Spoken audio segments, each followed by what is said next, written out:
fogo. Quando alguém entrar lá em casa amanhã, eu não vou ligar para o senhor. E também não vou ligar para o Batman ou para o Robin, seja lá quem for. Eu quero é poder defender a minha família.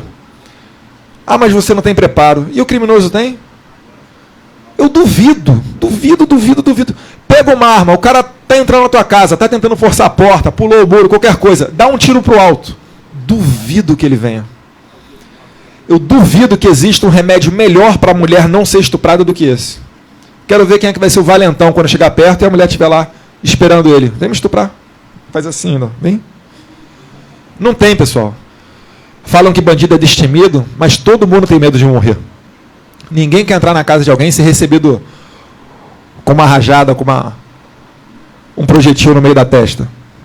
Então é por isso que vocês devem ter direito à legítima defesa. Porque eu me sinto um privilegiado de poder andar armado. Qual é a diferença da minha vida para a vida de vocês? O que me fez ser um super ser brasileiro que faz eu poder andar com um pedaço de metal na cintura e vocês não? Inclusive no programa do Pânico, que eu fui há um tempo atrás, estava lá o Emílio, como é que era o nome daquela da menina? Amanda. E eles falando, né? Poxa, mas você vai entrar num bar lá nos Estados Unidos, você fica até apreensivo que qualquer coisa você pode tomar um tiro, que podem ter 10 pessoas armadas e tal. Aí eu falei, negativo. Pelo contrário. Se eu entro num local e as pessoas estão... Nossa, os pessoal ia ser complicado. E as pessoas estão armadas, eu, por exemplo, fico muito mais tranquilo quando eu vou lá nos Estados Unidos do que aqui. Porque eu sei que se alguém passar pela cabeça, fazer uma besteira ali, tentar roubar um latrocínio, uma morte, qualquer coisa que seja, eu não vou precisar ser um iluminado da polícia que está passando à frente daquele local para poder defender. Eu coloquei um vídeo, não faz muito tempo, depois eu até coloco de novo, de uma loirinha, é um vídeo antigo, vou citar aqui que deve ser pelo menos dos anos 80, mas que ela fala exatamente disso, que ela estava no local, que entrou uma pessoa e começou a atirar. E que naquele momento, ela lembrou, porque ela tinha uma arma de fogo. E no meio do tiroteio, eles vendo que iam morrer, até ela entender o que estava acontecendo, e ela se ligou que era um maluco da cabeça, não era um ladrão, não era um assaltante, era um maluco da cabeça. O pai dela correu, porque ia morrer mesmo, o cara está atirando, foi lá tentar correr para cima dele e ver se conseguia a sorte. E o pai dela morreu. Nesse momento, ela saiu fugindo com a mãe dela. A mãe dela também tomou um tiro, também morreu. E ela estava fugindo para onde? Para o carro dela. Porque no estado que ela estava ali, não sei qual que era agora, me fugiu da cabeça, Texas, era proibido naquele tipo de local você carregar uma arma. Então ela tinha uma arma, mas estava no carro. Então assim, só segue a lei, meus caros, quem está inclinado a não ter problemas com a justiça. O criminoso não está nem aí. Então, quando você faz uma lei desarmamentista, você tem aqui ó, o cidadão armado e o criminoso armado. Você faz uma lei a favor do desarmamento. Quem é que vai seguir a lei? Só nós. O criminoso vai continuar armado. E isso é inegável. Ah, mas você vai morrer porque 80% das pessoas que reagem, você se acha o super-homem, você se acha o fodão e tal. Não, pessoal. Eu sei que eu posso morrer. Se eu virar aqui e forem roubar meu carro e me identificarem, posso morrer. Mas eu prefiro, né? Aquela frase, eu prefiro morrer em pé do que viver encurvado, de joelhos para esses caras. Problema meu. Quem sabe da minha vida sou eu. Quem é o Estado para dizer o que eu devo fazer ou não fazer? Porque daqui a pouco vão falar, não, mas você queria roubar teu carro. Escambau. E se vier só de sacanagem como tem ocorrido, sempre ocorreu, né? E dar um tiro para provar que ele é o cruel. Para voltar lá para o local dele lá e dizer que ele é o bambambam, que ele faz e acontece, que ele atira, que ele mata. Quantas histórias a gente já ouviu falar com relação a isso aí? Então é só e simplesmente isso. Eu não quero Alemanha nazista, eu não quero China comunista, eu não quero União Soviética. Quero morar num país onde eu tenha a opção de defender a mim, ao meu patrimônio. Simplesmente isso. Prezado, só beber um golinho d'água aqui.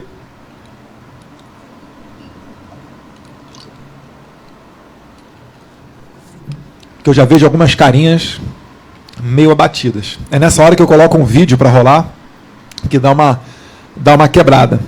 Como não é... Obrigado, meu cara. Como não é possível, né, por causa do data show, a próxima tu vai arranjar um data show aí. Eu vou aqui no passo seguinte, falar um pouquinho sobre a audiência de custódia. E a gente abre para perguntas. Pergunta pode ser qualquer tema, tá, pessoal? Partido, 2018, Jair Bolsonaro, como é que você entrou na política? Você gosta de surfar? Você gosta de backside, frontside? O que você prefere, etc. Fica à vontade aí. Falar um pouquinho para vocês o que é audiência de custódia e o que isso daí influencia na sua vida. Para começo de conversa, meus caros, a audiência de custódia é uma recomendação da ONU, tá? Eu não sei, assim, vocês, mas eu acho que nós somos muito diferentes de diversos países do mundo. A gente é diferente da Noruega, é diferente da Zâmbia, é diferente até da Argentina, né? Então, assim, fica difícil você seguir uma recomendação dessa global, achando que em todos os países você pode aplicar uma medida dessa sem problema nenhum, que nós já estaríamos preparados para isso. Eu vou explicar para vocês o que é audiência de custódia. Sabe o seu Joaquim da padaria, que já foi roubado mais de 10 vezes, provavelmente até pelas mesmas pessoas? Então, na 10ª vez o seu Joaquim deu sorte e a polícia estava passando ali na hora em que ele estava sendo roubado. E prenderam em flagrante o ladrão. Beleza? Não teve troca de tiro, a polícia chegou, conseguiu render o cara, levou ele para a prisão, show. Em 24 horas, meus caros, pela audiência de custódia, esse criminoso preso em flagrante vai se encontrar com um juiz, um defensor, se ele não tiver advogado, e um representante do Ministério Público. O juiz ele vai parar tudo que ele está fazendo, ou seja, aquele cara que está esperando o julgamento dele preso, vai esperar mais tempo preso, porque o juiz vai ter que parar para, em 24 horas, dar assistência para esse novo criminoso que acabou de tomar uma prisão em flagrante. E o que se pretende com a audiência de custódia? Pretende-se ouvir o conduzido, que é o preso, para saber se ele foi torturado, se ele foi bem tratado pela polícia, se ele teve direito a uma ligação, a assistência da família, se ele pôde ligar para um advogado, se foi informado da Defensoria Pública, etc, etc, etc, etc. Todas essas garantias que não perguntam para você quando você é assaltado. Você que se vire. Você trabalha de novo. Ele só estava fazendo uma expropriaçãozinha, sabe? Você que é o malvadão. Você trabalha, cabelo lisinho, maquiada, sorriso. Deve até fazer academia. Poxa, o cara está comprando o leitinho das crianças dele.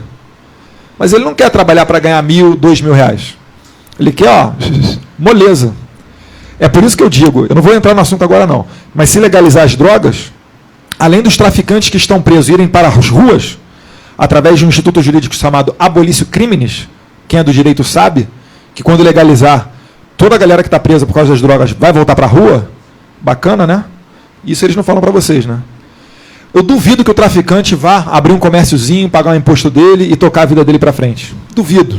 Ele só vai migrar de crime. O doutor aqui sabe. Aperta no sequestro, migra para o sequestro relâmpago. Aperta no sequestro relâmpago, vai para assalto a banco. Aperta no assalto a banco, vai para o crime cibernético. E assim eles vão migrando. Se quisessem trabalhar, meus caros, oportunidade tem de sobra. E outra, quanta gente você não vê aí, em outras estiver se virando, dando nó em pingo d'água, até em mercado informal, mas se recusam a roubar. Vai no interior do Nordeste, pega o senhorzinho lá do interior do Nordeste, está comendo calango, bota uma arma na mão dele e fala assim, vamos fazer um assalto. Ele não vai, porque ele tem valores. Ele sabe que é errado. Então, isso é que faz o caráter de uma pessoa. Não é a pobreza que é causa da criminalidade, não. Senão a favela estaria lotada de vagabundo. E a gente sabe que isso é uma pequena minoria lá. E é uma pequena minoria também em todas as outras classes sociais.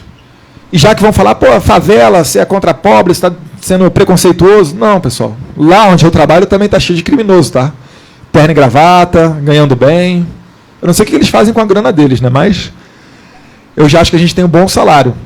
Os caras ainda querem roubar mais. Enfim, não sou eu que vou falar que o Sérgio Moro está perseguindo alguém, né? Como tem um deputado aí que fica falando, né? Quero ver o Sérgio Moro prendeu a família de Leonardo Cunha. Quero ver. Só sabe cuspir, só, retardado. Até me perdi onde é que eu estava, pessoal. Estava falando da audiência de custódia. Em 24 horas o preso se encontra com o juiz, etc.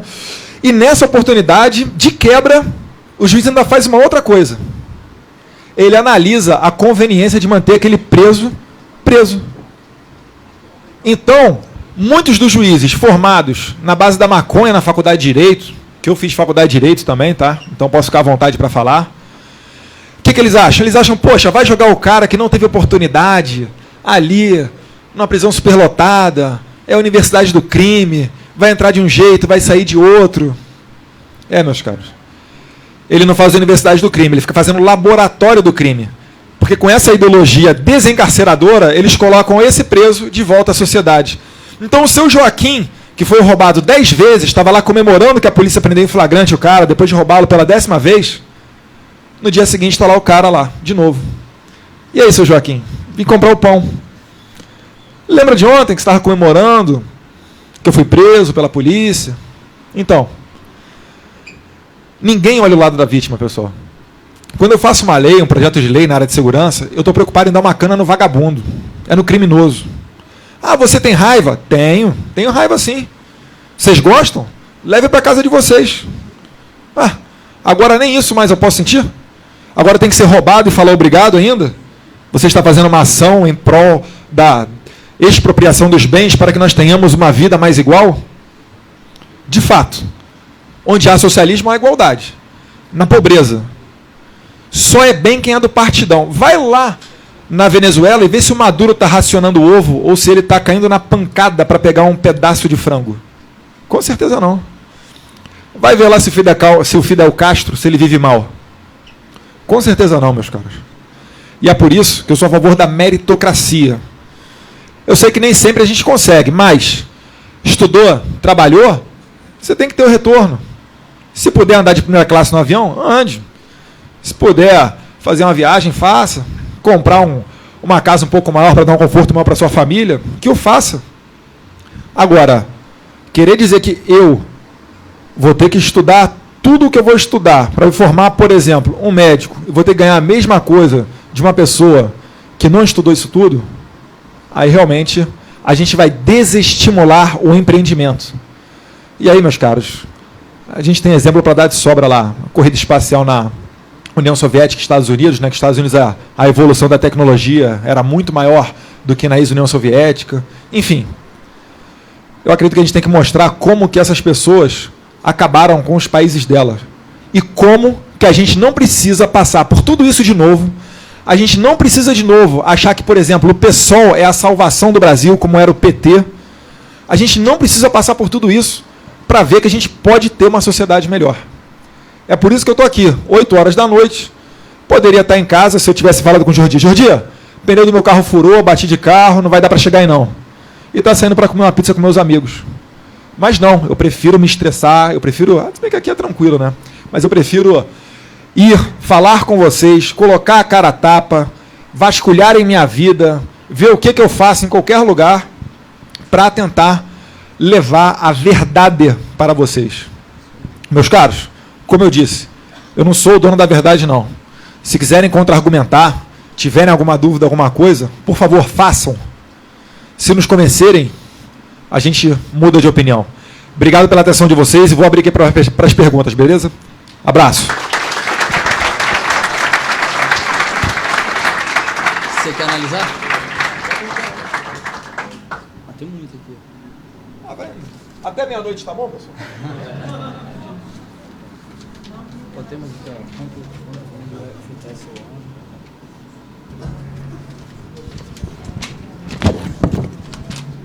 Vai dando uma olhada aí.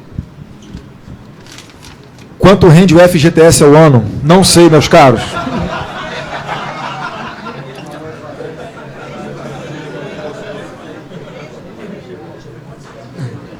Mas eu tenho certeza do seguinte, aproveitando o enganchamento aqui.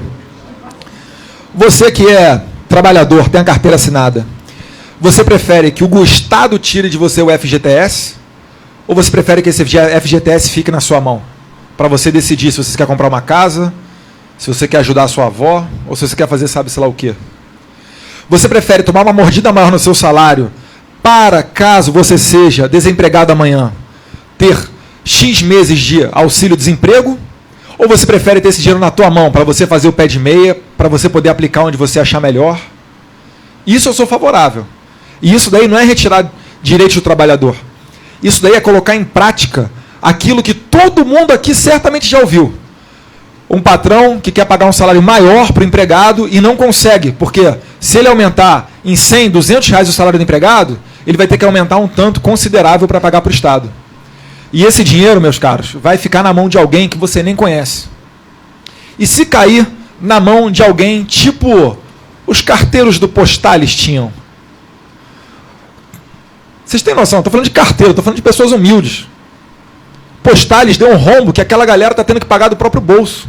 Era para ser um fundo para eles. Imaginou você pagar uma previdência privada e chegar lá no final, quando for para você receber a sua aposentadoria privada, você ter que pagar mais ao banco? Essa é a situação dos caras lá. Quando a gente fala em estado menor, a gente está falando disso aqui também. Agora, não tenho dúvida. Falando isso aqui, está tendo live aqui, não está? Não vai demorar muito. Já vão pegar aqui um trecho, distorcer, falar que eu quero tirar ali licença maternidade, férias, etc., dos trabalhadores. Só para deixar claro, meus caros, esses direitos trabalhistas previstos no artigo 7º da Constituição são cláusulas pétreas, as cláusulas de pedra. Eu não mudo nem se eu quiser. Eu, como parlamentar, eu não posso fazer uma PEC para alterar isso, para acabar com as férias, acabar com a licença maternidade. Tá? Só para deixar claro para vocês. Mas usando de desonestidade intelectual, porque para eles vale tudo para chegar ao poder, para se manter no poder, eles pregam isso aí para vocês. Continue acreditando neles, igual os bancários fizeram com a Érica Cocai. Érica Cocai, deputada do PT do DF, está enrascada lá no STF por conta de um desvio no fundo dos bancários. Essa aí é que fica acusando a gente aí de é golpe, é golpe, é golpe. Fica falando que somos racistas, sexistas, machistas, fascistas, nazistas, misóginos, xenófobos, eletricista, sei lá mais o que. Será que existe alguém em sã consciência que acorda assim? Acordei, eu sou um fascista, racista, sexista, machista, misógino, xenófobo, nazista, fascista. Eu falo, meu Deus, se encontrarem, vocês me avisem, cara. Que eu vou passar para eles lá que existe uma pessoa assim. Perfeito? Mas eu não sei quanto é que rende ao ano FGTS, não. 3%? Beleza. Tem essa aqui que eu acho que ela é bem relevante para o tema. Como você acha que se relaciona o porte de armas e as milícias no Rio de Janeiro? Olha, relação nenhuma. Assim, a milícia ela começou com aquele grupo, né? Ali de policiais, forças armadas, alguma coisa do tipo. Alguém que tivesse no meio da segurança pública, é verdade. Mas foi para proteger a população, já que a justiça não dava conta de prender os criminosos, eles não queriam amanhã ir na padaria e serem mortos. Então eles começaram a fazer o quê? Atirar os traficantes da região. Como através de lei você não argumenta com eles, o que eles faziam? Matavam os caras. O problema que começou a acontecer quando entra dinheiro, pessoal. Aí começou kit gás, gato net, disputa por ponto. Aí a situação ficou bem pior. Realmente, ninguém deseja a milícia. Mas onde não há o Estado, vai ser ocupado por alguém. Ou por milícia, ou pelo tráfico. Enfim. Mas relação no porte de arma com as milícias, olha, não sei. Inclusive, se o policial for fazer algum assassinato, alguma coisa disso fora de serviço, com certeza ele não vai usar a arma dele. Não vai usar o porte legal dele. A não ser que ele seja muito burro, né? Vai fazer isso e qualquer exame de balística pega ali. Porque toda arma ela tem um raiamento que inevitavelmente faz uma ranhura no projetil bem peculiar. Então, como é que é feita a perícia? Por exemplo, suspeitam que eu matei alguém. O que eles vão fazer? Eles vão apreender a minha arma, vão simular as condições iguais ali à da cena do crime. Vai, por exemplo, bateu na pessoa com essa envergadura, assim, assim, assado. Vão pegar minha pistola, vão fazer o mesmo tiro na pessoa ali, num boneco, ou seja, lá na gelatina, lá que for. E vão ver comparar a ranhura da bala do local do crime com a da minha munição ali no laboratório. E aí tem-se tanto por cento de confiança de que esse resultado seja o real. Então a relação é quase nenhuma. O criminoso, policial ou não, ele não compra a sua arma na loja. Inclusive, depois do Estatuto do Desarmamento, 90% das lojas faliram, né? E você não vê propaganda de arma de fogo em lugar nenhum, porque é restrito, não é permitido. Então é mais ou menos por aí. Vamos para a próxima, então? Eduardo... calma aí, o Mamãe Falei, né? Eu estou para dar uma entrevista para ele. Vocês assistiram ontem, teve um debate do Mamãe Falei com o... Assistiu? Com o Nando Moura. Eu não assisti ainda não. 7-1? Não, Pessoal, como eu falei, a minha posição é sempre a mais humilde possível. Não é zero soberba. Eu não estou falando que ele tenha isso não, tá? Eu curto ele, é um cara bacana, mas eu não sei a troco de quê, ele não curte muito, ele não fala tão... Não é nem que ele fale bem da gente, né? Ele falou no Pânico que ele discorda 100% de nós. Eu já vou comprovar ele que é o errado, né? Que, poxa, ele prega até onde eu sei um estado menor, eu também. Então a discordância já não é total, para começar por aí. Mas, enfim, pretendo dar uma entrevista para ele, vai ser bem bacana. Ele é um cara que é educado, que dá para conversar. Deus quiser, vai dar para esclarecer bastante coisa. Porque nem todo mundo tem informação correta com relação a nós.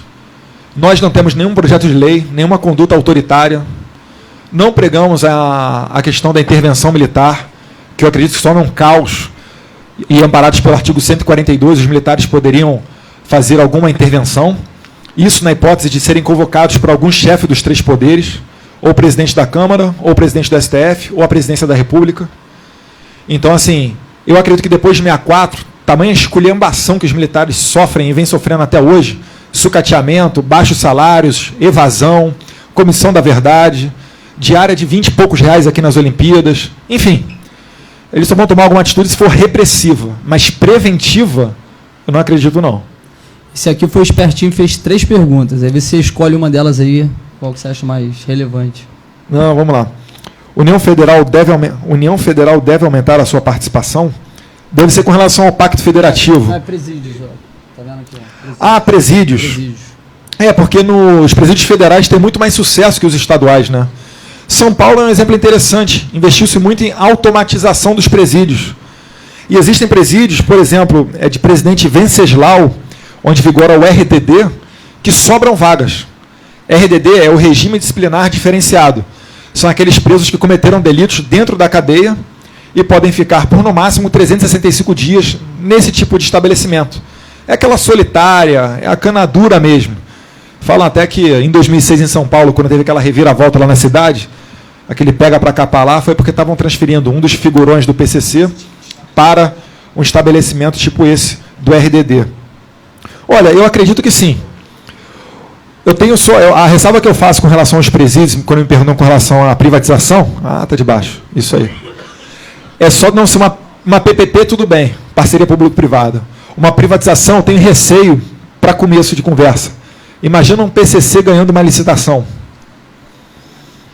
Ia ficar um tanto quanto complicado você ficar na mão desses caras.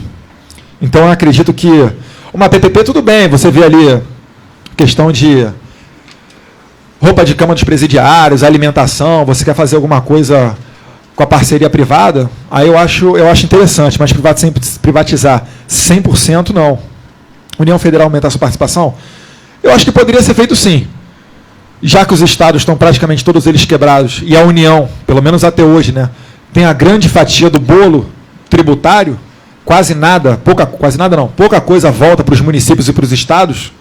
Eu acredito até que os municípios e os estados deveriam ficar com uma parte maior dessa arrecadação tributária, né? Mas hoje em dia não é a realidade. Eu acho que poderiam sim fazer igual nos Estados Unidos. O sujeito não tem condição de viver em sociedade, cana. Reincidiu, cana dura. De preferência perpétua. Mas aí eu vou esbarrar na Constituição de novo. É cláusula pétrea no Brasil. Você não pode ter penas nem de trabalho forçado, que muita gente vem pedir, e nem pena de caráter perpétuo. Então a gente tem ali no Código Penal aquela unificação da pena em até 30 anos, né? É o máximo que a pessoa pode ficar presa. Infelizmente é a lei do seu país. Essa dos 30 anos tem projeto de lei para mudar isso daí, para estender. Agora, a prisão perpétua realmente não posso nem propor a PEC. Privatização, eu falei. Como vedar a influência dos grupos narcoterroristas na pressão do funcionalismo carcerário? Perfeito, meu cara. Se você conseguir fazer essa parte federal aqui, construir mais presídios federais, você vai ter um maior sucesso. Por que no presídio federal funciona e no estadual não funciona? É só a gente copiar o que dá certo. Estudar aquela matéria ali a fundo e aplicar. Simplesmente isso. Por que nos Estados Unidos não tem motim? Alguém sabe? Vocês já viram rebelião nos Estados Unidos? O pessoal queimando colchão? Eu sei. Eu sei, pessoal, que lá é uma realidade, aqui no Brasil é outra. A gente tem que resguardar essa diferença. Mas eu acho que esse exemplo pode ser usado aqui.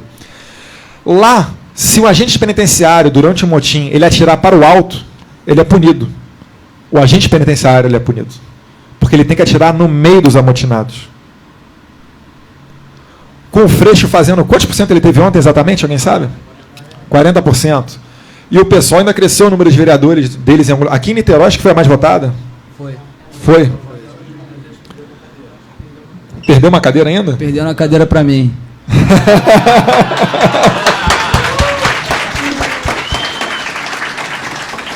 Mas, enfim, esse é o pessoal de direitos humanos que vai reclamar e falar, pô, aí que sabe o que vai acontecer? Vai falar, quer matar a nossa juventude negra. Querem fazer uma limpeza étnica no presídio.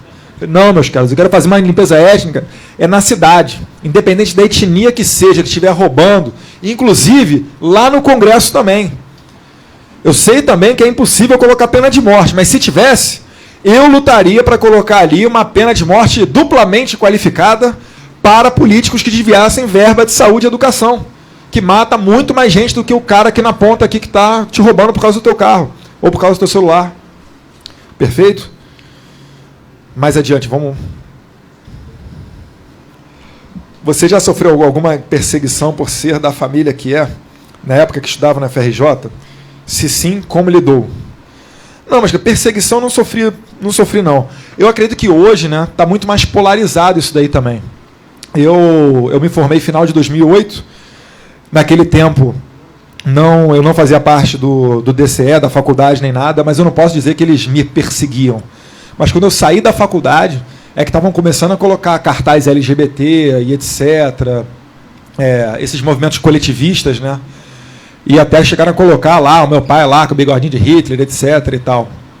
Mas perseguição, eu acredito que não.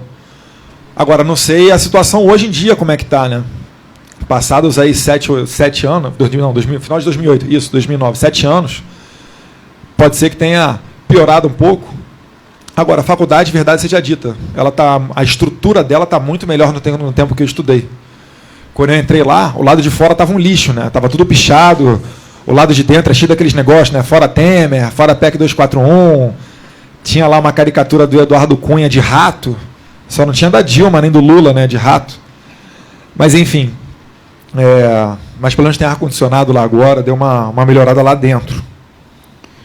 Próxima. Tem duas aqui. Que susto. Comecei a ler aqui. Se uma mulher sair... Opa. Essa aqui deixa eu ler primeiro e depois falar. Se uma mulher sair com gás... Errou o gás aqui. Gás paralisante na bolsa, ela pode ter problemas com a polícia? Olha, eu não estudei ainda o novo R-105. Falha minha, tá, pessoal? Eu tenho que estudar. Para quem não sabe, o R-105 é uma normativa do Exército Brasileiro com relação a produtos controlados. Até onde eu sei, na última... O spray de pimenta, ele era, sim, um produto controlado. Então, você não poderia usá-lo na rua. Agora, eu não sei se tiraram ou se não tiraram. Tem alguém de CAC aqui? Tiraram o spray de pimenta? Permanece com o produto controlado? E é engraçado, eu gosto de estar nos Estados Unidos porque eu conheço um pouco lá. Depois que eu fui eleito, então, minha condição financeira melhorou. Eu tenho mais condições de ir para lá. E tenho alguns amigos morando lá. E eu fui naquela SHOT Show, né? Que é a maior feira de armas do mundo, que ocorre em Las Vegas. Eu fui para Las Vegas para a SHOT Show, tá, pessoal? Não fui fazer outra coisa, não.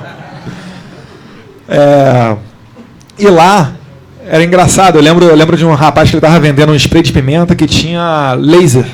Então, ele falava, olha, a maioria dos erros que ocorrem, né, principalmente mulher que gosta de usar muito, é que você erra o spray de pimenta. Então, esse aqui tem um laserzinho que você, na hora do perrengue, pelo menos está mais ou menos sabendo para onde é que vai lá o spray. E bem bacana o alcance dele e tal, enfim, material era de qualidade. E eu perguntei para ele, onde é que você compra isso aqui nos Estados Unidos? Aí ele, qualquer lugar. Ele falou lá, né, 7-Eleven, que é o tipo posto piranga deles. Vai no posto piranga, você compra um sanduíche, uma Coca-Cola e um spray de pimenta. Lá também era interessante, tinha uma mochila, que ela tinha um colete balístico, e ela segurava, acho que não 40, ela segurava acho que até 45. Bem bacana, seria muito útil aqui, principalmente para os motoqueiros, né? Ou então quando você vai entrar em casa, você joga a mochila para frente, enfim. E aqui você também não pode comprar esse material. E você acha que é caro? Não. Acho que era em torno de $70 aquele material. Para vocês verem como que quando o Estado morde menos você, que está produzindo, você consegue colocar um produto à venda, você ganha na quantidade e ainda tem condições de investir em tecnologia para que venha uma nova geração de produtos melhores. E assim você vai sempre evoluindo. Porque você também sabe que a sociedade tem dinheiro para comprar o seu produto, que ela não perde tudo para o Estado. Então, mais uma vertente de um Estado menor que a gente anda falando, né? Tem outra ali. Embaixo. Ah, tem outra?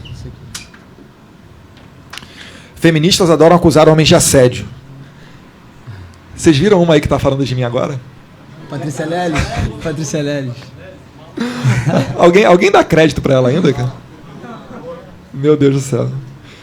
Daqui a pouco morre mais uma coisa que ela fala, ela vai tentar criar outra balbúrdia. É impressionante como é que a imprensa dá bola, né? Vamos lá. Feministas adoram acusar homens de assédio. Mas no caso de uma cantada homossexual, posso dar queixa por constrangimento e assédio, sem correr o risco de ser homofóbica? Eu acho que isso daí você pode cantar, ou pode dar queixa na polícia de qualquer maneira, pessoal. Sendo homo ou sendo hétero, isso aí eu vejo como um assédio da mesma forma. O assédio ruim, né, o pior deles que você encontra é no caso do trabalho. É aquela pessoa que fala, olha, quer ser promovido? Janta comigo. Aí realmente você condicionar uma melhoria dentro do trabalho com relação... Você condicionar isso a sair com um homem ou com uma mulher, homo ou hétero que seja, isso aí é altamente reprovável. Eu, por exemplo, iria para a delegacia para dar queixa até de extorsão com relação a isso daí. Mas, enfim, pode dar queixa sim. A gente sabe que hoje o problema é o politicamente correto, né? Por exemplo, sabe quantos agentes de segurança pública morreram em 2014? Se eu colocando aí, além dos policiais, colocando também junto, né, Força de Segurança Pública, como Guarda Municipal. Em 2014, morreram quase 600. Foram quase 500 policiais, agente de segurança pública vai para 500 e tal. Mas, enfim, sabe quantos homossexuais morreram, segundo o levantamento do LGBT Bahia? Que você nem sabe qual é a metodologia deles, né? Disputa de ponta de draga, morreu alguém, morreu um travesti, alguma coisa, já vai entrar na conta de homofobia. Independente até de quem tenha matado. Se for um crime passional entre dois homossexuais, vão falar que é homofobia ainda. Enfim, 300 e pouca. Até o Danilo Gentili, ele tuitou uma vez, né? Calma lá. No Brasil morrem 55 mil pessoas por ano naquele tempo. Se morrem 300 homossexuais por ano, aí ele brinca, né? Alguém me come, por favor, para eu reduzir meu risco de morte? Mas é um exemplo do politicamente correto. Você, com certeza, está cansado de ouvir o quê? Homofobia, homofobia, homofobia. Questão LGBT, ONG disso, ONG daquilo. Até o Ministério da Cultura, no tempo da Dilma, criou, né, um conselho LGBT dentro do Ministério da Cultura, para a preservação da cultura LGBT e tal, e tal, e tal. Aí tu fala, meu Deus do céu, aquele negócio, a Filarmônica morrendo aqui, poxa, cheio de cultura, nordestina, gaúcha, carioca, qualquer coisa que seja. Aí você tem o poder da caneta, você cria uma comissão LGBT. Qual é o requisito para você formar essa comissão? Eu não quero nem saber.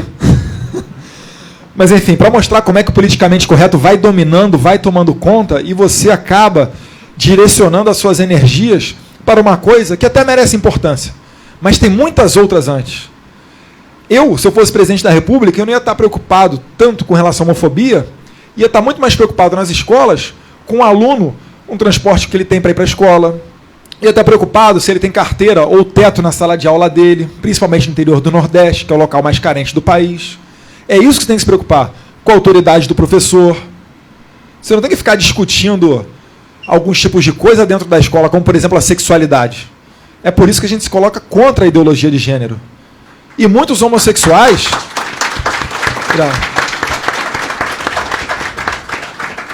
E muitos homossexuais ainda entendem que, poxa, você é contra a ideologia de gênero, você é contra o homossexual. Eu falo, não, pessoal. Poxa, não tem problema nenhum você ser homossexual. Meu pai até fala para não falar isso, mas eu vou dizer. Eu até gosto, cara, porque eu sou solteiro, sobra mais mulher para mim. Mas o problema da educação, quando a gente tira uma nota baixa no PISA, não é por conta de homofobia. Israel não despontou na tecnologia, não é por conta de homofobia. E eu acho que isso é bem claro para todo mundo entender. Vou parando por aqui para ir para a próxima pergunta. Tem esse aqui, eu acho que eu posso até responder para você, para a gente acelerar, que está perguntando com relação à impugnação à candidatura do seu pai, se você viria como candidato à presidência. 2018 você vai ter 34 anos, ele não pode concorrer. O candidato tem que ter 35 anos. De repente, na PEC da reforma política que tá para ser votada no segundo turno no Senado, se mudarem para 30 anos, quem sabe? Mas acho que não, acho que eles vão manter em 35. E em 2018 eu vou ter 34. Então, não. Mas eu tenho que comer muito feijão com arroz ainda, pessoal. Eu sei que nós já tivemos presidentes semi-analfabetos, mas a responsabilidade de você ser um presidente é demais. Eu acredito que eu tenho que ter mais experiência ali no Congresso. Eu falo que eu estou comendo meu feijão com arroz agora, né? Para você conseguir ter uma candidatura dessa envergadura. E a parte engraçada dessa história foi quando a Joyce Hoffmann, ainda na Veja, perguntou para o Jair Bolsonaro se ele estaria preparado para ser o presidente da República, né? E ele respondeu, né? Bota eu aqui, a Dilma ali e o Lula ali. Aplica a prova do Enem para nós três. Se eu não tirar uma nota maior do que a dos dois somados, eu não estou preparado.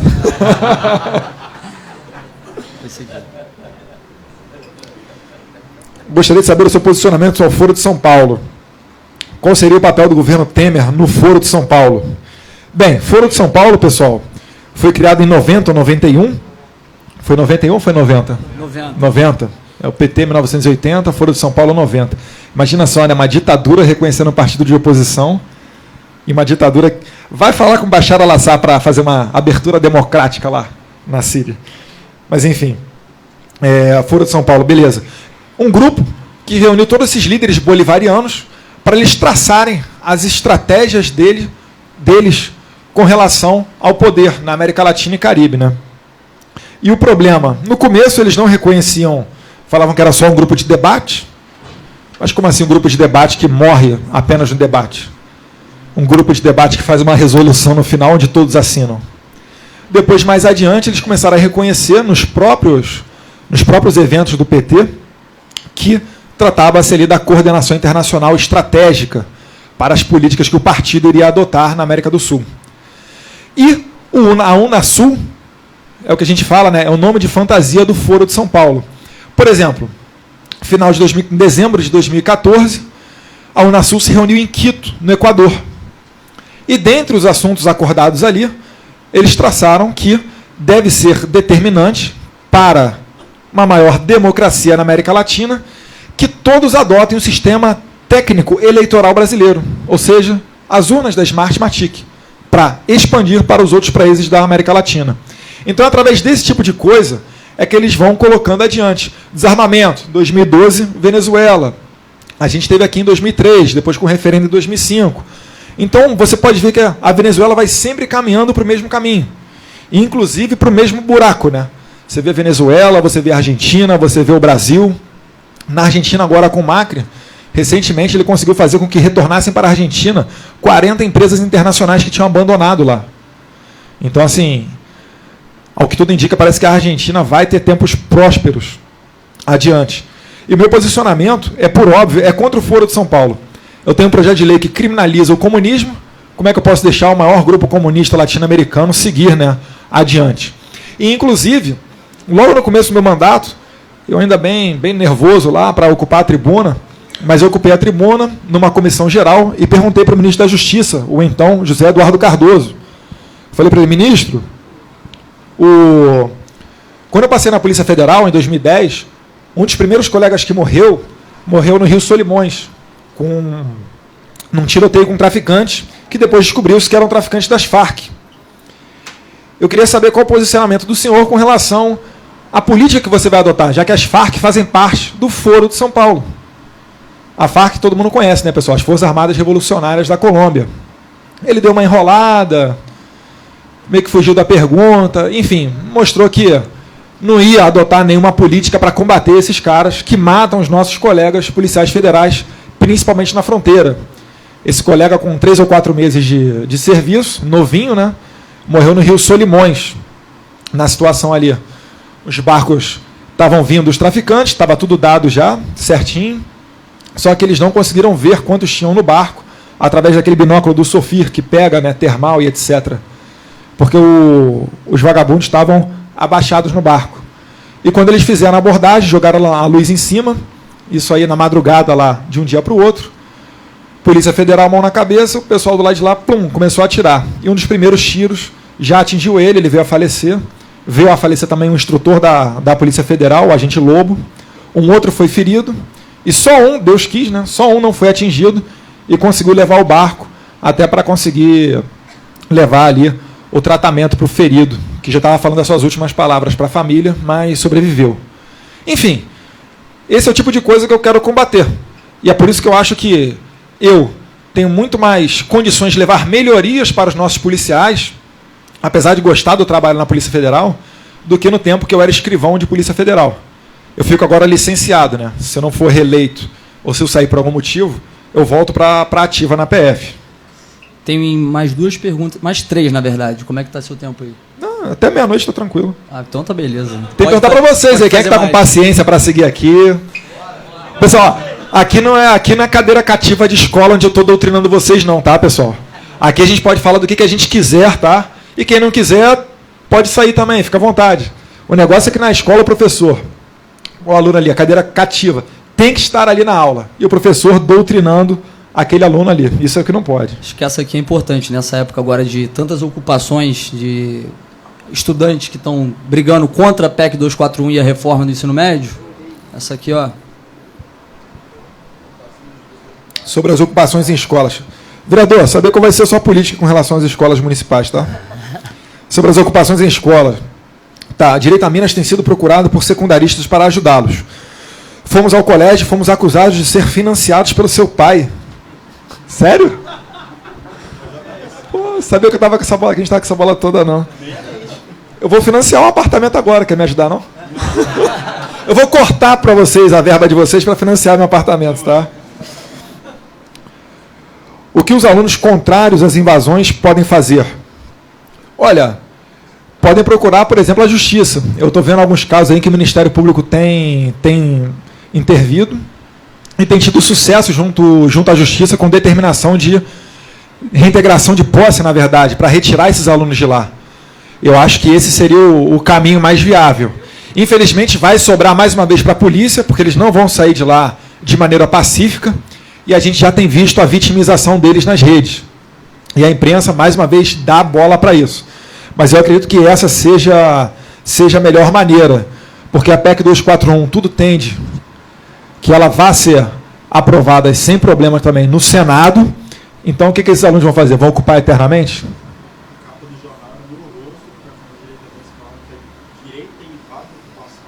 Direito invade a ocupação? Pô, tava com a do Ustra. Pô, bota a do Ustra, cara.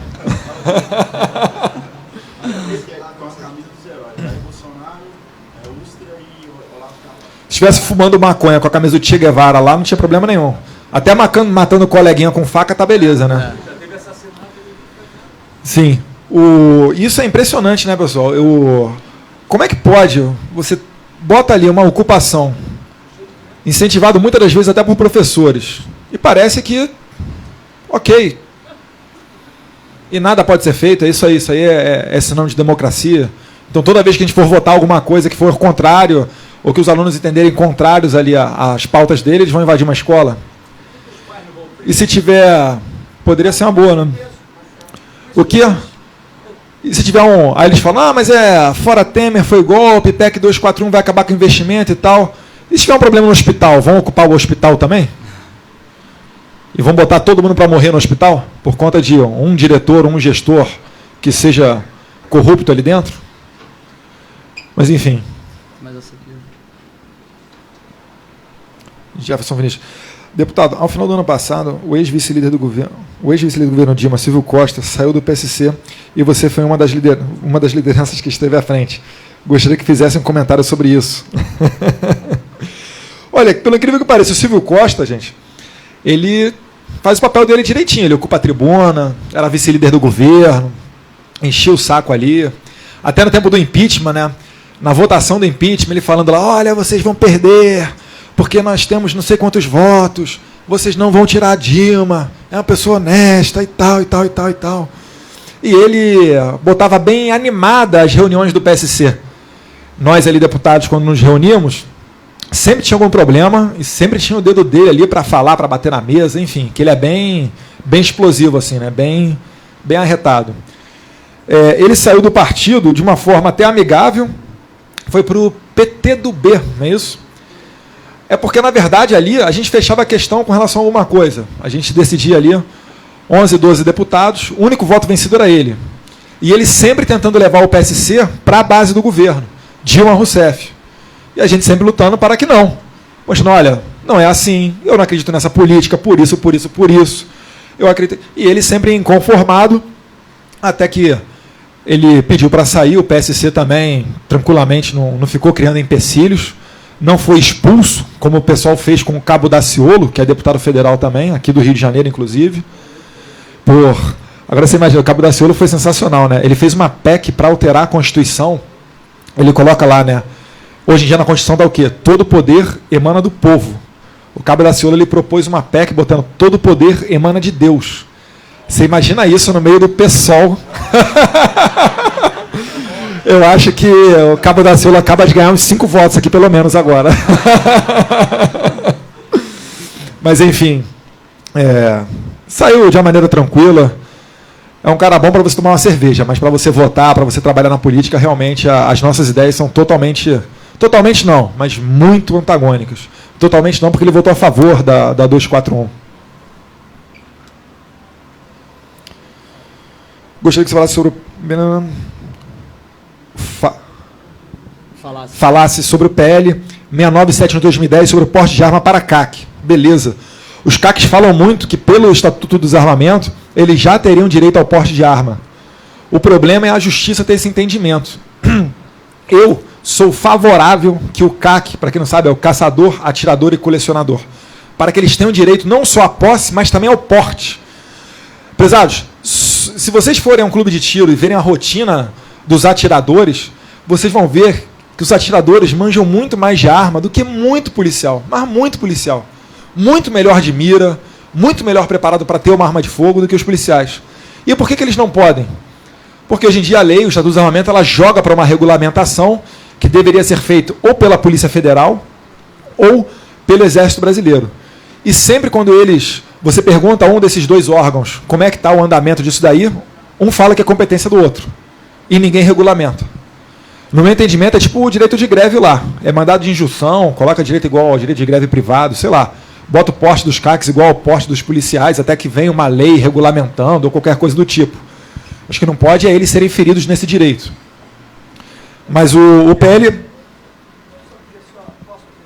Pode. O problema todo é que a gente tem 2 sistemas de armas. O Sigma e o Sinarme. Então, a Lei 10.826, que é o Estatuto do Desarmamento, lá no parágrafo 6º, no inciso 9, ele já prevê o porte de arma para o CAC. No entanto, há esse embaraço aí de entendimento, porque a Polícia Federal, que é responsável pela atribuição do porte, eu acho isso até interessante se eu levar isso. Já está tramitando lá, inclusive, a proposta do Peninha, está inserido esse assunto, mas é importante que se defina quem vai ser o órgão de tamanha responsabilidade, porque o que não pode, como o senhor mesmo acabou de citar, o atirador esportivo, altamente capacitado, pode, dependendo do seu nível de atirador esportivo, possui até 16 armas de fogo. Ele não consegue fazer o traslado dele, casa, clube de tiro, sem poder ter uma arma para proteger os parceiros. Isso aí realmente foge completamente à perfeição da lógica, né? Eu vou até, em que parece ser meio redundante, o senhor me deu uma boa ideia. Fazer um requerimento de informação para o Ministério da Justiça. O Exército diz que é da Polícia Federal, a Polícia Federal diz que é do Exército. Mas a gente enche o saco deles de novo. Não tem problema não. Se criasse um ANAC para o tiro, já resolvia. Sim. Agora você vê, o Temer ele falou que se o PL 3722 passar, no Congresso ele não veta, né? Não, sim. Mas calma, mas o PL 3722 está mais na boca do que o PL aqui que você falou, o 6971. Já teve comissão dele? Acho que não, né? Está tramitando... Congresso e depois do Senado. A 3722 já acabou. Sim, acabou a comissão especial. Agora é plenário da Câmara, depois plenário do Senado, depois sanção. Não, estou falando o seguinte, mas ele já tramitou pelas comissões esse 6971? Ou será que ele foi só proposto? Foi só proposto, tá, beleza. Depende de vontade política ali. Se o presidente é por isso que tem grande poder o presidente da casa. Se ele quiser, ele cria uma comissão especial amanhã para tratar disso daqui. O Maia já se a 372. Sim. Nossa, eu ia falar uma coisa aqui que eu esqueci. Fazer um requerimento para o Ministério da Justiça. Mas uma boa até dar um toque, falar com o Temer, porque se o Temer falar para o ministro da Justiça, ou se a gente conseguir convencer o Alexandre de Moraes, ele pode falar ali com o diretor-geral da Polícia Federal para colocar ali uma regulamentação para esse porte dos CACs. Para vocês entenderem, o colega falou aqui, de repente vocês não escutaram aí no final. O que acontece? Quem é atirador, quando ele vai ao clube, a arma dele tem que estar desmuniciada. Ele não pode nem colocar a munição no carregador, inserir na arma, nem isso pode. Tem que estar totalmente fora. Isso daí acaba sendo o quê? Acaba sendo um prato cheio para vagabundo. Se eu sou ladrão, vou assaltar alguém, o cara está armado ali, eu não quero nem saber se está carregado ou não. O ladrão vai matar o cara, depois vai saber se ele é polícia, se ele é oficial de justiça, se ele é juiz, desembargador, qualquer coisa que seja. Então essa é a reclamação dele muito justa. E é até perigoso, né? Você vai de repente levar 5 armas para o clube e você vai estar dando essa sopa toda? Vai que, poxa, um vizinho sabe que você é atirador, fecha com o traficante, vai lá, me vê R$100 aqui que eu te passo a informação do cara que é cheio de arma na casa. Quando for no Réveillon você rouba ele. Era até a reclamação quando ia fazer o registro de CR junto ao Exército, você tem que fornecer endereço fica no banco de dados. Aí você chegava até o cúmulo de tirar fotos da sua casa e do local onde as armas ficariam. Tipo, mais fácil do que jogar videogame você entrar na casa dos caras e pegar essas armas. Entendeu? Em que pese a arma do crime ser abastecida pelo mercado negro, tá, pessoal? Eu vou citar aqui uma das maneiras que eles fazem para manipular as armas. Quem leu aquele livro do Benê Barbosa, Mentiram para mim sobre o desarmamento, vai ver isso. Ele chegava assim, olha, 25% das armas dos criminosos vêm da mão do cidadão de bem, que comprou em loja. Aí beleza. Sabe como é que eles fizeram? Eles pegaram, a pesquisa tem... Eles pegaram desde 1950, não sei, desde quando a Polícia Civil tinha registros de apreensão de armas de fogo. E aí o que eles faziam? Já imaginou todas as armas apreendidas pela Polícia Civil? Beleza. Pum. Eles pegam ali a quantidade de armas em que você pode rastrear e fazer o caminho reverso para você saber se ela veio da loja ou não. Desse total de 100% apreendidos pela Polícia Civil, sabe quantas armas você conseguia fazer isso? 10%. 90% foi ignorado dessa pesquisa deles. E apenas trabalhando com 10% de armas apreendidas, fora as que estão na mão aí dos traficantes nas favelas, na mão do crime organizado, em cima desses 10%, eles faziam as contas ali e falavam no final, olha, 25% das armas do crime vêm do cidadão de bem. Eu falei, porra, com essa metodologia, ignorando 90% das armas que eram raspadas, sem numeração, montagem de uma com a outra, é assim que você faz uma pesquisa séria?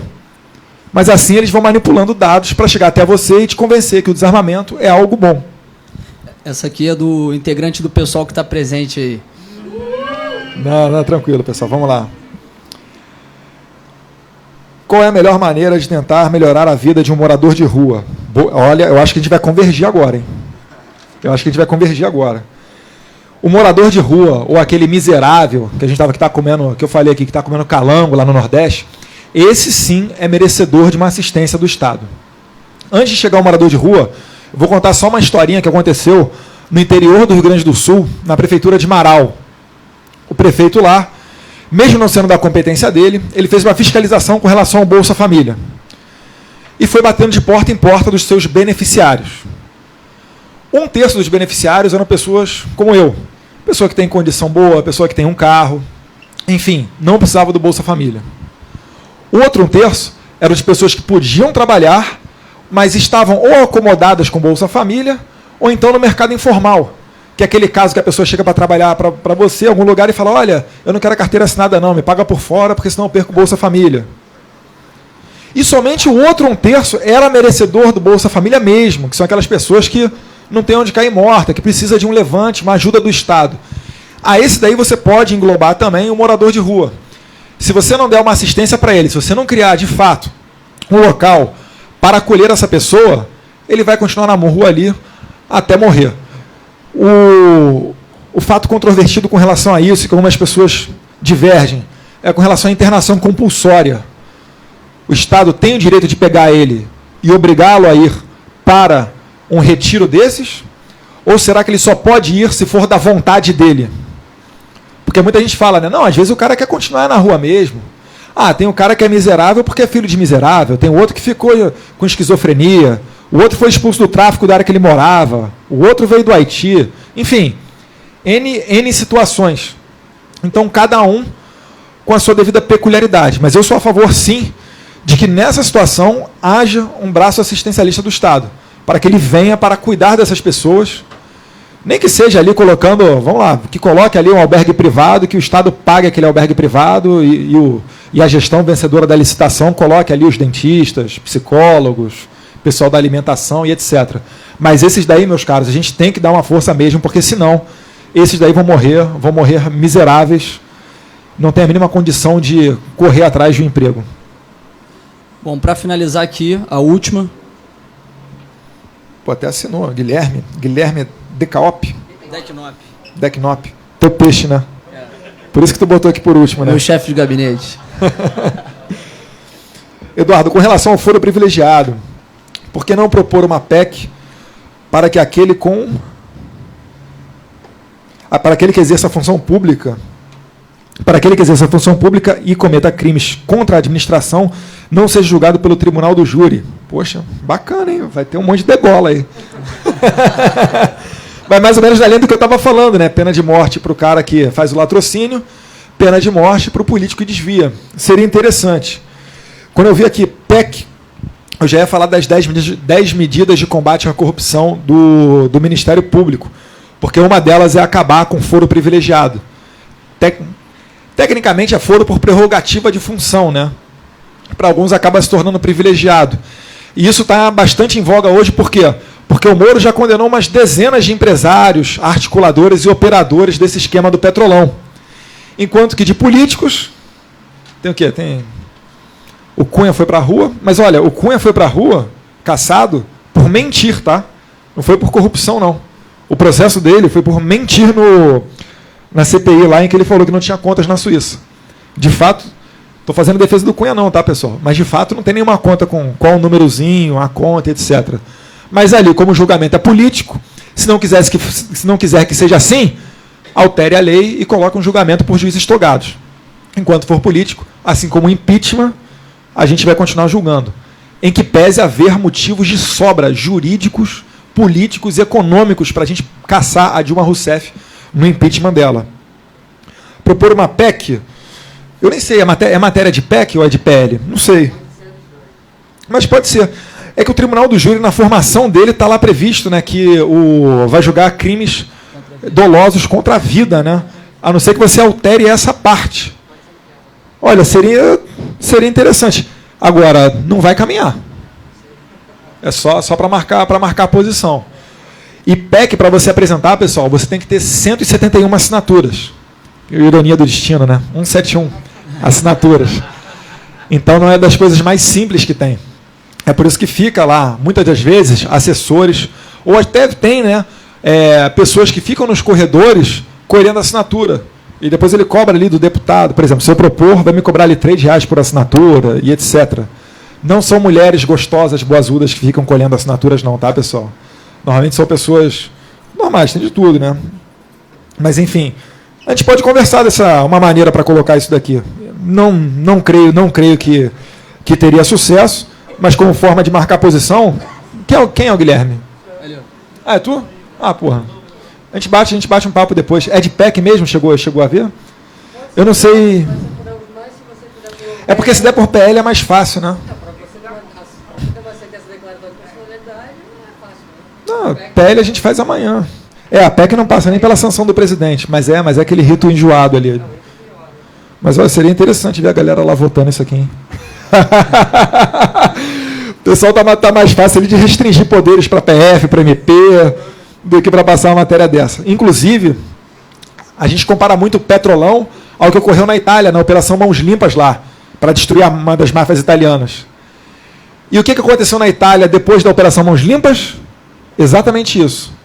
Veio poder legislativo tesourando poderes da polícia e do Ministério Público. Exatamente para evitar novas... Porque todo mundo se imaginou amanhã sendo objeto de investigação. Eu não duvido nada, eu acho até muito mais provável do que improvável que o meu celular esteja grampeado. Ah, beleza. O colega lá da PF vai estar se divertindo com meus áudios, né? Eu não vou estar lá trocando meu voto por bilhão, milhão, nem falando de obra no exterior. O apartamento que eu estou comprando não vai ser reformado pelo Odebrecht, tá, pessoal? Não tenho sítio, gostaria de ter, não tenho ainda. Quem sabe, se eu juntar meu dinheirinho amanhã puder comprar, será muito bem-vindo. Comprar em Minas? Tem um rapaz que vive me chamando para ir para o interior ali, ele quer fazer uma leitoa assada. Eu não sei qual é a cidade de Minas. Mas ele fala desde antes do impeachment, que ele falava, quando a Dilma cair, você vai comer uma leitoa assada lá no meu sítio, tal e tal e tal. Quem sabe? É, a casa no Uruguai. Aí, falar em Uruguai, você vai lembrar até do Brizola. Você está falando de outro. Mas o Brizola, chamado El Raton por Fidel Castro, pegou o dinheiro dos companheiros e, fazendão no Uruguai. Jordi, vou passar para você, então, Então, eu acho que a gente vai encerrar agora aqui as perguntas. E antes de encerrar aqui o nosso evento, a gente vai sortear 3 camisas, tá, do nosso projeto, né, o Politicamente Incorreto. Só temos camisas hoje, M e G. As P, o Armando pegou todas. Um gostinho aqui. Mas, se for alguma menina que for sorteada, não leva hoje e depois eu entrego, tá? São 119 pessoas, tá? Eduardo, fala um número aí de 1 a 119. Só de brincadeira? 1. Adara Fidalgo. Depois eu te dou a sua camisa, que eu acho que vai ter que ser M, né? Tem que ser P. Só tem PP. Então tá.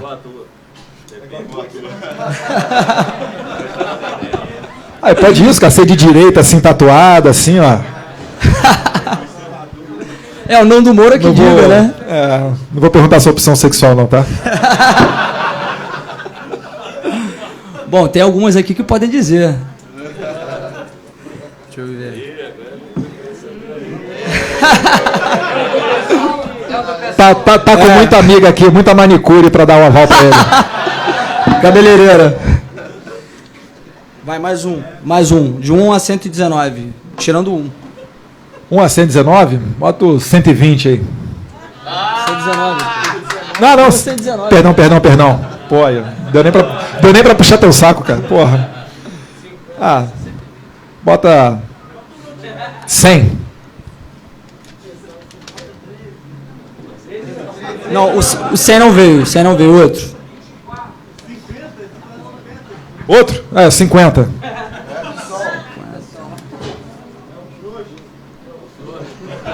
Jefferson Carvalho. Tem mais? Mais um número. A minha votação lá em São Paulo, sabe quantos votos eu recebi? 82.224. Bota aí o 24 aí. Daniele Nalim. Aí, mais um. Acabou, peraí. Não, só 3. Só 3, né? Quem quiser adquirir a camisa vai ter que comprar. Eu até tinha ganho a minha, mas ficou lá em São Paulo. Essa aqui eu vou devolver para você lavar. Provar que não é Tem meninas aí dizendo que querem usar. Eu vou leiloar. Para financiar a próxima campanha. Bom, agora eu também vou ficar de pé, né? Para vocês me verem um pouco melhor. Bom, pessoal, acabou a brincadeira. Pode ficar. Pode brincar, aqui a gente é politicamente incorreto. Bom, pessoal, quero agradecer a presença de vocês, tá? Agradecer, foram 116 pessoas presentes. Muitas pessoas colocaram o nome e quase que a totalidade compareceu. Só não teve mais gente porque realmente eu tive que bloquear a lista porque tinha muita gente, a procura foi muito grande e isso demonstra que a gente realmente está muito fortalecido. E eu quero realmente que esse evento, esse tipo de projeto, ele siga em frente, que a gente possa cada vez mais estar fortalecendo isso, fazendo, pelo menos, vou tentar fazer mensalmente, trazendo sempre ícones da direita, para a gente ter realmente os ideais conservadores, as ideias liberais sendo difundidas pelo município. Tá? Agradecer a todos vocês. Antes, quero dizer para vocês saírem com calma, vamos esperar, porque para tirar foto tem que ser lá embaixo. Tem muita gente, está todo mundo espremido. No próximo evento eu vou tentar fazer um local maior, se for realmente alguém que tenha, acho que um renome, assim, um apelo tão grande quanto o deputado Eduardo Bolsonaro. Mas vamos fazer sempre palestras, seminários, bate-papos e até hangouts online, para poder realmente estar aproximando a população de Niterói que seja de direita e comungue nas nossas bandeiras e está caminhando com a gente. Agradecer ao nosso deputado Eduardo Bolsonaro, um grande amigo. Ele é uma pessoa que eu conheci há uns anos atrás na Polícia Federal, na Academia de Polícia Federal. Não sou policial federal, hoje em dia eu estou na ANTAC, mas nos tornamos bons amigos.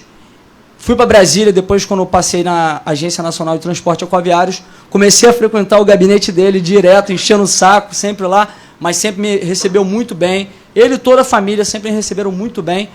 E eu me sinto muito digno desse apoio que eles me conferiram, esse apoio que realmente foi muito importante para a nossa vitória em Niterói, mas não foi tudo. Como eu já disse, a gente teve que ir para as ruas todos os dias para realmente mostrar que a gente tinha esse apoio, porque eu sempre faço essa analogia, não adianta nada você ter uma Ferrari se ela está na garagem, ninguém vai ver. Você tinha que realmente ir para a rua, buscar voto a voto, para as pessoas saberem que nós somos os representantes da família Bolsonaro, representantes dos conservadores e da direita em Niterói.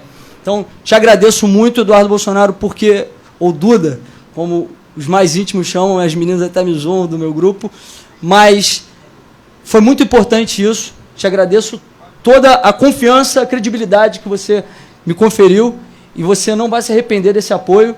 Nós vamos estar juntos para o nosso maior projeto, que é 2018, e você não realizou o meu sonho de campanha, não. Você realizou o sonho de campanha de muitas pessoas aqui que queriam ser representadas por alguém de direita em Niterói.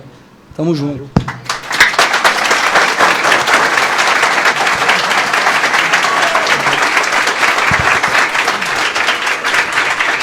Pessoal, fechando aqui 3 minutinhos, agradecer mais uma vez a presença aqui, o espaço aqui da Devassa. Obrigado. Convite feito pelo Carlos Jordina. E não se enganem, o sucesso não foi fruto do nosso apoio. Se você não estivesse na rua e dando a cara a tapa, realmente você não teria conseguido chegar a essa vereança. E dizer o que eu sempre falo, eu desejo sucesso, porque o seu sucesso é melhoria para todo mundo. E quem sabe amanhã, por que não, com a gente lá no Congresso Nacional, vem aí para... Porque normalmente quando o político dá apoio, ele fala o seguinte, olha, venha vereador, mas não vem para federal não, nem para estadual, porque tem um outro cara ali que eu quero apoiar, etc, etc, etc. Porque o interesse do deputado é o quê? É ter um vereador trabalhando para ele aqui na região dele. E no nosso caso, a gente faz política um pouco diferente. Então, eu desejo sucesso. Se quiser se candidatar a outros carros, fica à vontade, Jordi. Quem vai dizer se você merece ou não é o pessoal que está aqui, que é o pessoal de Niterói, os papagoiabas, né? E a prova do que eu estou falando é que nós apoiamos muitas pessoas, Brasil afora, que não conseguiram esse sucesso de ser eleitas. Algumas delas bateram na trave, outras acharam que era só ter o apoio da família Bolsonaro e fazer mais nada, e tiveram uma votação baixa também. Outros quase entraram. O Bruno ficou na portinha ali. Mas é bacana ver que o interesse em política tem cada vez aumentado. Você, tem quantos anos, Bruno? Tem 19. Jordi tem o quê? 30 aí. 34. Cara, tem mais velho que eu, cara. 34. Eu tenho 32. Então, galera, a nossa geração está chegando no poder agora, cara. A gente tem que ver o que aconteceu de errado com a geração anterior para ver se a gente consegue melhorar. Então, parabéns para você que se interessa por política. E, mais uma vez, cara, quero que você tenha sucesso. Vai ter muita dor de cabeça. Vai ter gente querendo te pegar. Esse negócio de baladinha, etc. Fica ligado. Tá solteiro, não tá? Então, não ficar dando mole. Eu sei que às vezes é difícil. Mas, enfim, desejar muito sucesso aí, que pode ter certeza que vai ter um parceiro lá no Congresso Nacional para te ouvir também, para você levar parte dessa demanda aqui lá para Brasília. Valeu? Um abraço.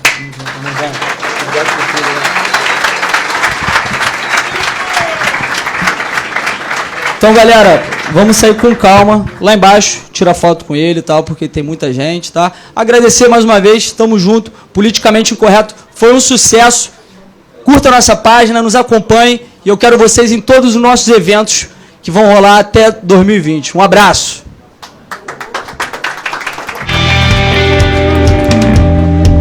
Carlos Jordi chegou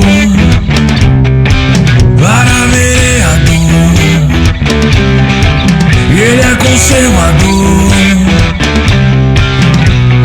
20, 120 pra vereador. Carlos Jordi chegou para vereador.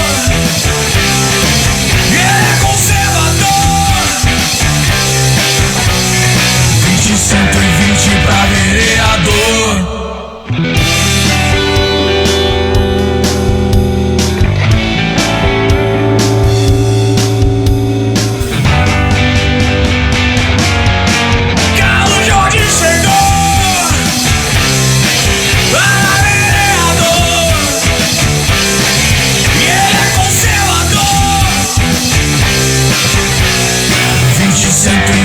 Pra